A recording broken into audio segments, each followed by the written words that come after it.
Welcome to Uriah Heep, the Magician's Podcast. I'll be covering every studio song the band has recorded and every bonus track that I can find. Each week we'll go over a new song from the beginning to where they are currently, and as they keep adding albums, I'll keep adding shows. Let the deep dive party begin. In the magic garden, some were singing, some were dancing.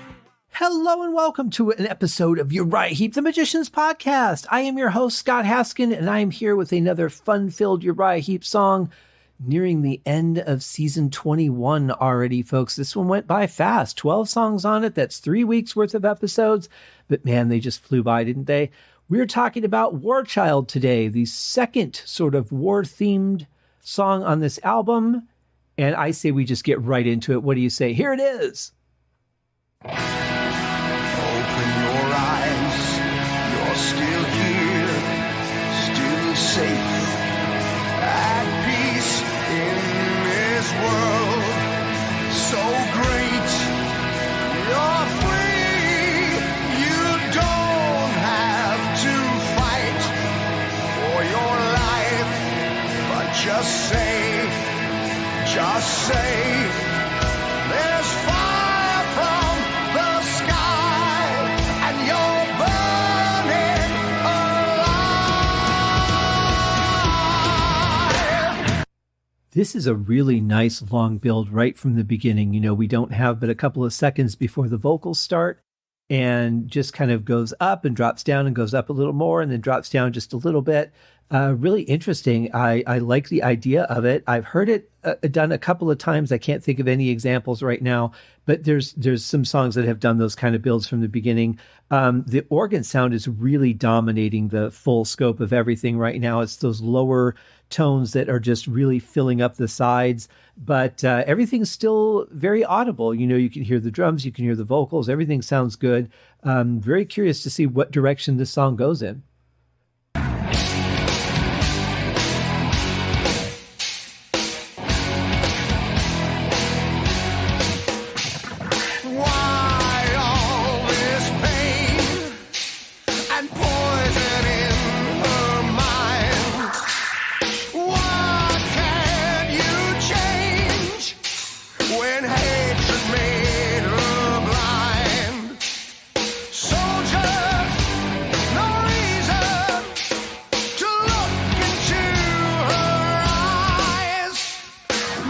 So we've gone in the opposite direction from being on the edge of having too much sound to work with. Now we have a lot of open space for the vocals to cut through.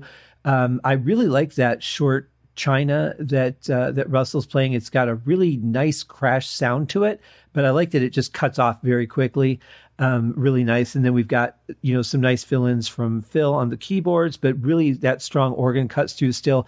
It's interesting. It's not quite that Let Me Stand Next to Your Fire feel for the verse, but it does have a lot of open room for the vocals to cut through.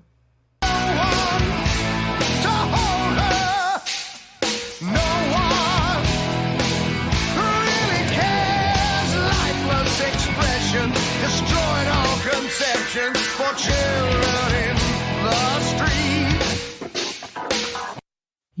I don't know if I'm coming up with the right identifier here, but it almost has like an Egyptian feel to it. I don't know exactly where that's coming from, kind of like in the way Stargazer by Rainbow had an Egyptian feel. I mean, part of that was the strings in that song, but there was just something about the riff or the combination of instruments that really gave it that feel for me. And of course, the song was about the slaves of Egypt, but just listening to it musically before I knew what the story was, it had that feeling for me. Same thing here. Not sure if it's the progression or what it is, but there's just something about it that I'm connecting in that manner. And torn apart by fear. No one to hold her. No one really cares. I am hearing some hi-hat underneath of that China, or maybe that's a trash cymbal. I'm not sure.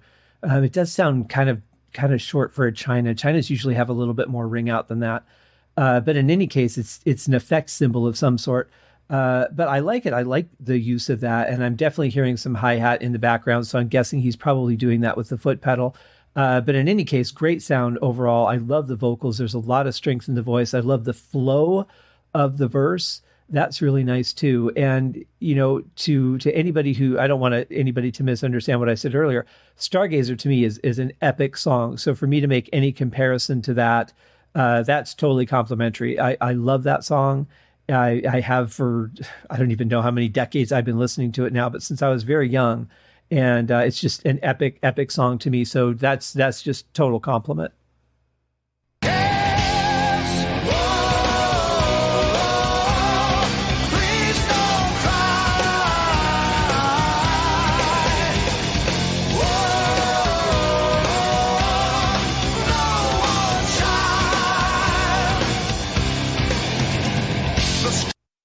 Wow, I am hearing something that it's got to be a combination of sounds that really is making the song very unique and spectacular for me.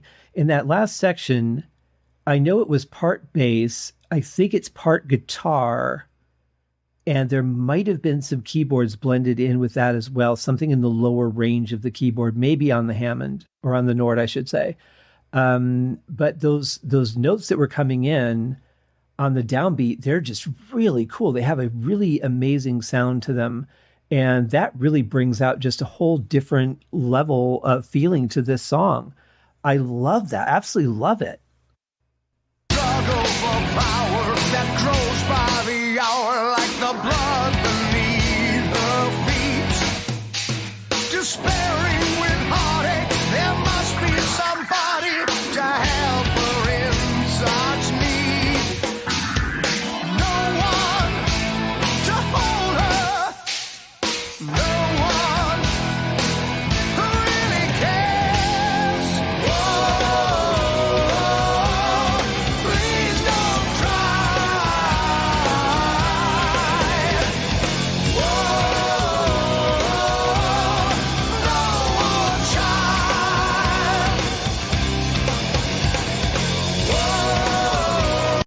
Doesn't this just have a really unique sound quality to it?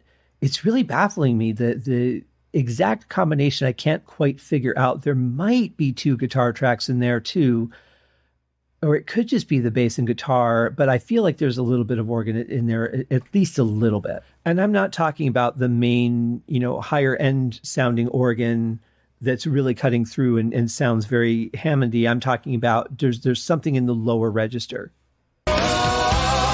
Please don't cry.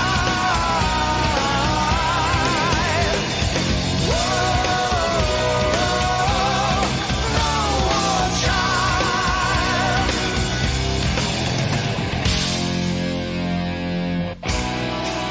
Open your eyes, you're still here, still safe, at peace in this world so great.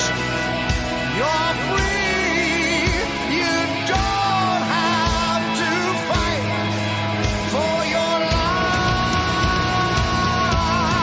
life. That was a great enhanced replication of the part from the beginning where we had that build. I like that. I love how Bernie's voice sounds on this song too. Very, it's not that it sounds deep, it just sounds thicker a little bit to my ears on this one. Not sure if they enhanced that with a little bit of EQ, if he's using a different vocal technique, but he sounds a little thicker than the rest of the album so far.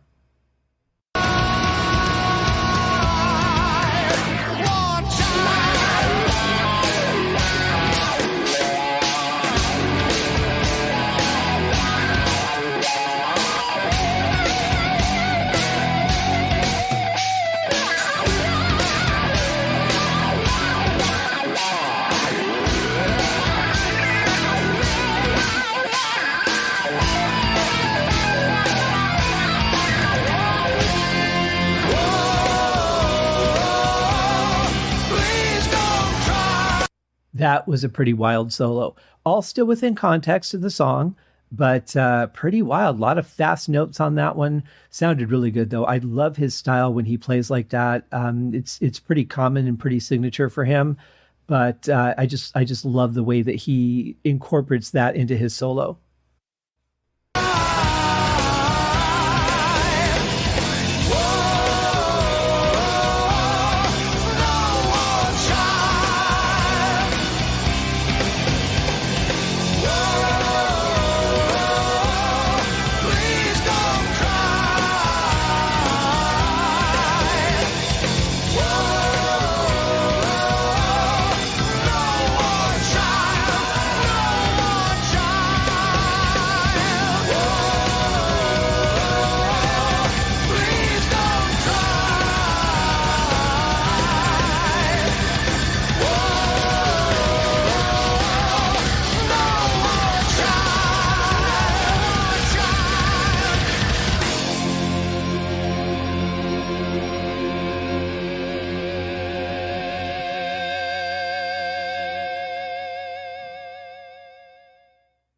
Well, that was pretty cool. I really like the fact that Russell changed to 16th notes on the bass drums, but kept the snares the same, didn't speed those up as well at first. And then, switched to an alternate pattern of that afterwards, added that effect symbol back in. Very, very cool. Love the guitar ending. I like that it didn't go on and on and on. So I won't say that that was quite the concert style ending, because it didn't really sustain as long as a concert ending probably would have, doing something like that. But very powerful song. I love that chorus part. Even as it was just repeating through the end, every time it passed over again, I just loved it even more. Love the sound of this song. That is the hook for me, is just this boom, following along with the bass line. That's where you really hear those notes I was talking about. But just the combination of this, that Egyptian feel, the power in the vocals, great riff, space in the middle, then that alternate part, that had that change in it. Just everything about this song really, again, checked all the boxes for me, and then some. There's really something special about the sound of this song, and for me, that certainly does it. And that will do it for this episode, guys. One more to go. Hope you have a great day today and a great day tomorrow. We will see you on Thursday, because you are the only one. Cheers. Thank you for joining me on this episode of Uriah Heep, the Magician's Podcast. If you have enjoyed this show, please consider going over to Apple Podcasts or your favorite podcast outlet, leaving a rating or a review. Be sure to subscribe to make sure that you are notified when new episodes are available. Please be sure to share this podcast with your fellow Uriah Heep enthusiasts and anyone who you think would like Uriah Heep, which should be everyone. And if you are so inclined, please feel free to contribute to the Patreon account. And if you are not a Patreon subscriber, you can also pay through the PayPal link on the website listed in the show links below. I would also like to thank Uriah Heep for their very generous support of the show. And thank you guys for listening. We'll see you in the next episode. Happy days!